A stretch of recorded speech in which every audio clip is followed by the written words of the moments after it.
नमस्कार दोस्तों, स्वागत है आपका हमारे चैनल यूपी लवर पर। आप देख रहे हैं 10 बड़ी खबरें सीधे उत्तर प्रदेश से। पहली खबर, यूपी रोडवेज का बड़ा प्लान। 10 साल पुरानी डीजल बसें बनेंगी इलेक्ट्रिक, जल्द शुरू होगा ट्रायल। परिवहन निगम बसों की खरीद पर होने वाले अतिरिक्त व्यय से बचने के लिए नई पहल कर रहा है।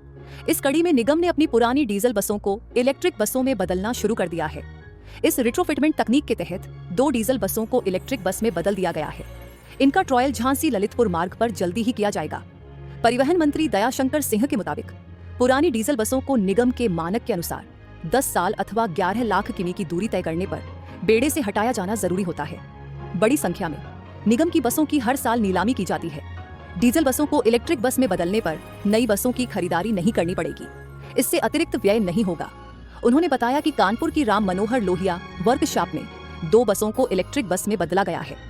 दूसरी खबर, यूपी को मिलेंगे 11 डिप्टी एसपी। सुल्तानपुर के गौरव सर्वांग सर्वोत्तम। प्रदेश को 6 जून को 11 डिप्टी एसपी और मिल जाएंगे। डॉ.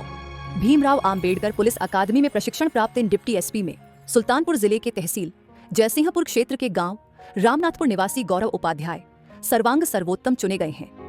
महाराजगंज निवासी आकांक्षा गौतम इंडोर और गाजियाबाद के अवनीश कुमार सिंह आउटडोर टॉपर बने हैं। प्रशिक्षण सत्र में सभी को 10 दिन के विशेष टूर पर प्रदेश के अलग अलग शहरों का भ्रमण कराया गया। इसमें हर परिस्थिति से निपटने की बारीकियां समझाई गईं। तीसरी खबर, टैक्स में केंद्र और यूपी की हिस्सेदारी 50-50 हो। वित्त आयोग से योगी सरकार की मांग। यूपी के दौरे पर आए 16वें वित्त आयोग के सामने राज्य सरकार ने केंद्रीय करों में राज्यों की हिस्सेदारी 41% से बढ़ाकर 50% करने की मांग की है। साथ ही अन्य मानकों में भी अपनी योजनाओं के लिए मुफीद परिवर्तन का प्रस्ताव रखा है। इसी के साथ सरकार ने बिजली, पंचायत राज, स्वास्थ्य में मूलभूत सुविधाएं बढ़ाने के लिए करों में हिस्सेदारी के अलावा अलग से धनराशि की मांग की है। मसलन स्वास्थ्य विभाग ने 26,000 करोड़ रुपए और पंचायती राज विभाग ने 2.10 लाख करोड़ रुपए की मांग की है। वहीं बैठक में बिजली की 2 कंपनियों के निजीकरण का भी मुद्दा उठा। चौथी खबर, यूपी के 30 लाख छात्रों को होगा बड़ा फायदा। खाते में पैसा भेजने जा रही योगी सरकार। सरकारी प्राइमरी स्कूलों में मुफ्त स्कूली ड्रेस, जूते, मोजे, स्वेटर व स्टेशनरी के लिए रकम न पाने वाले विद्यार्थियों का जल्द इंतजार खत्म होगा। यूपी के 30 लाख छात्रों को बड़ा फायदा होने जा रहा है। योगी सरकार छात्रों के अभिभावकों के खाते में अब सीधे पैसा भेजेगी। अभी तक कुल 1.48 करोड़ में से 1.1 करोड़ विद्यार्थियों के अभिभावकों के बैंक खाते में 1,200 रुपये की डीबीटी के माध्यम से धनराशि भेजी गई है। अब 48 लाख छात्र बचे हैं जिन्हें यह रकम मिलनी है, जिसमें से 30 लाख विद्यार्थियों को महीने भर के भीतर ही ड्रेस, जूते, मोजे इत्यादि की धनराशि उनके अभिभावकों के खाते में भेज दी जाएगी। बाकी बिना आधार कार्ड वाले या फिर नए प्रवेश पाए छात्र हैं जिन्हें सत्यापन कर अगले चरण में धन दिया जाएगा। 5वीं खबर, रोडवेज बसों में चालकों को नींद से जगाएगा अलार्म। उत्तर प्रदेश राज्य सड़क परिवहन निगम ने बस यात्रा को सुरक्षित और आसान बनाने के लिए नया कदम उठाया है। अब बसों में झपकी अलार्म डिवाइस लगाई जाएगी। यह अलार्म रात में चलने वाली बसों में चालक को नींद आने पर बजेगा और उसे सतर्क करेगा। मुख्यालय स्तर से इसका ट्रायल चल रहा था जो लगभग पूरा हो चुका है। जल्दी ही ये व्यवस्था बड़ौत डिपो की बसों पर लागू होगी। बस दुर्घटना के कई मामलों में चालकों को झपकी आना मुख्य कारण होता है। लंबे रूट पर बस दौड़ाने वाले चालकों को नींद की झपकी आना स्वाभाविक है, लेकिन झपकी आने से पहले ही अलार्म बज जाए तो दुर्घटना की संभावना कम हो जाती है। 6ठी खबर, उत्तर प्रदेश सरकार ने विशेष आवश्यकता वाले बच्चों के लिए समावेशी शिक्षा को बढ़ावा देने के लिए 75 जिलों में पोस्टर अभियान शुरू किया। उत्तर प्रदेश सरकार ने विशेष आवश्यकता वाले बच्चों CWSN के लिए समावेशी शिक्षा को बढ़ावा देने के लिए 75 जिलों में एक पोस्टर अभियान शुरू किया है। 1,32,716 सरकारी और सहायता प्राप्त स्कूलों को 2.65 लाख से अधिक पोस्टर सेट भेजे गए हैं, जिनमें से प्रत्येक में 6 थीम वाले दृश्य हैं। यूनिसेफ के सहयोग से बेसिक शिक्षा विभाग के नेतृत्व में पहल का उद्देश्य स्कूल के वातावरण में विकलांगता, संवेदनशीलता और सुरक्षित प्रथाओं पर जागरूकता फैलाना है। 7वीं खबर, 15 जून से खाते में आएंगे 35 रुपए। यूपी सरकार की ये स्कीम बड़े काम की, जानिए कैसे लें लाभ। उत्तर प्रदेश सरकार द्वारा संचालित वृद्धावस्था पेंशन योजना UP old age pension scheme राज्य के 60 वर्ष या उससे अधिक आयु के गरीब और जरूरतमंद बुजुर्गों को आर्थिक सहायता प्रदान करने के लिए शुरू की गई एक महत्वपूर्ण सामाजिक सुरक्षा योजना है। इस योजना का उद्देश्य उन वरिष्ठ नागरिकों को वित्तीय मदद देना है जो गरीबी रेखा से नीचे जीवनयापन कर रहे हैं और जिनके पास कोई अन्य पेंशन सुविधा नहीं है।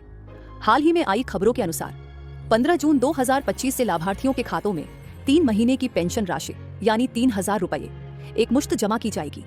इस योजना के तहत 60 वर्ष या उससे अधिक आयु के पात्र बुजुर्गों को हर महीने 1000 रुपये की पेंशन दी जाती है। इसमें से 200 रुपये केंद्र सरकार और 800 रुपये राज्य सरकार द्वारा वहन किए जाते हैं।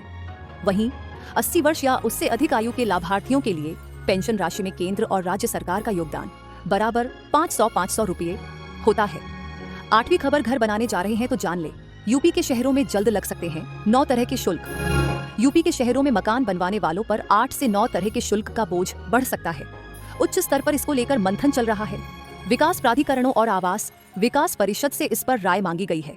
उनसे पूछा गया है कि जरूरतों के आधार पर कितना शुल्क लगाया जा सकता है। इसके आधार पर नगर योजना एवं विकास अधिनियम में इसका प्रावधान किया जाएगा। नगर अधिनियम पर मौजूदा समय रायशुमारी चल रही है। इसके मौजूदा धारा 15 को संशोधित करते हुए जरूरत के आधार पर नए शुल्क लगाने का अधिकार देने की तैयारी है।